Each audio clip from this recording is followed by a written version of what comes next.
Hi friends, Katrina here. Today we're talking with Don Dickie about perseverance. Now most people think about perseverance as a goal, a beginning, a middle, and an end. They've got something or a challenge that they want to get through, and there is an overcoming in sight. Don is one of my very closest friends, and Don has been diagnosed with multiple myeloma. And the way that he lives with multiple myeloma is absolutely inspirational. Don, how's that for an introduction? It is. So you had asked me to think about perseverance. And I think before I talk about perseverance relative to myeloma, I should share about what perseverance was like prior to myeloma. Oh, that's an excellent, yeah. You know, I was a senior executive. As you mentioned, I teach Aikido, and I've been doing that for 44 plus years. I paint and I write. My career lasted 39 years. I just retired this past January. And when I would set goals during that period of my life, I literally would set a goal and then I would just run towards it and I'd accomplish it with no real thought to how I would get there, other than the detailed strategy of you have to do this before this to accomplish that goal. That radically changed when I was diagnosed with myeloma. And it forced me to consciously now examine how do I want to go forward. And I remember being on the phone when the hematologist told me I had myeloma, and then going to the hospital to meet with my oncologist, wondering, how am I going to get through this? And then 3 months later being told I'm the 2 out of 1,000 cancer patients that has high risk myeloma. And I remember holding Roger and being in his arms and wrestling with, how am I going to go forward? And you're really faced with, you either give up and let the disease win, or you keep going on with your life. But if you're going to keep going on with your life becomes drastically different. It's no longer the same. And I wrestled with how to do it. And then the founder of Aikido had a saying that when I wrote books about him, that would come up in his lectures. And he would say, there are times where you have to be like a bamboo and bend, and there are other times where you have to be like a diamond and be hard. And I took that approach. When I set goals now, they are very clear, accomplishable goals. I know I can achieve them. And I'm hard about them. I am going to write this book, and this is what the book looks like. But the journey to achieve that goal is very flexible. It changes all the time. With myeloma, I can work an hour and then I have to rest. I can paint for an hour and then I have to lie down and have a nap. I can no longer do 3, 4, 5-hour periods of nonstop work. My body can no longer handle it.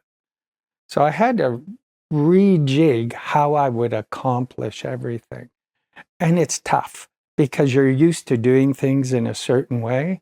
And now you've got to change it around, and you've got to accept the fact that you can still accomplish your goal, but it's going to take longer.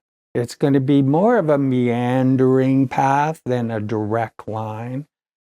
And you have to live within those constraints. And that took a while to adjust. But after I was diagnosed in 2021, I wrote 3 books. And one of those books I wrote while I was undergoing chemo. You'd take this big batch of chemo and steroids every Friday, and then I couldn't sleep for 36 hours. So I'd bring my computer down to the kitchen table and I'd sit there and I'd write because I couldn't sleep. So I'd just sit there and write, take it easy, write, take it easy. And, you'd get through it all and still produce the book. But the journey looks very different than my first two books that I wrote when I was healthy. So I think part of this perseverance approach is learning to be flexible, learning to adjust. And you've still got to set goals and objectives, and they've got to be clear and achievable. And, I was very careful. I never set dates because I could never tell what life would throw at me. And life throws things at you. I got pneumonia 4 times, had to be hospitalized each time, and you live with that, you roll with it, and you get up and you keep going. And sometimes I would write a passage, get up in the morning and read it and go, this is terrible. What was I thinking? Tear it up and start all over again. And you begin to feel that you're going to fall into this trap, that you're just one big failure. And it takes a while to realize that failures don't define you unless you allow them to. Otherwise, failures are just another obstacle. You live with them, you learn from them, and you keep going on. But you don't carry them with you. They really are just thoughts. Everyone in the world fails. Every single person does it. It's not that you alone are the only person that has ever failed at a task. And once you realize this is almost as common as breathing, you just let go of those failures and put your attention back on the task at hand. And that gets you towards the objective.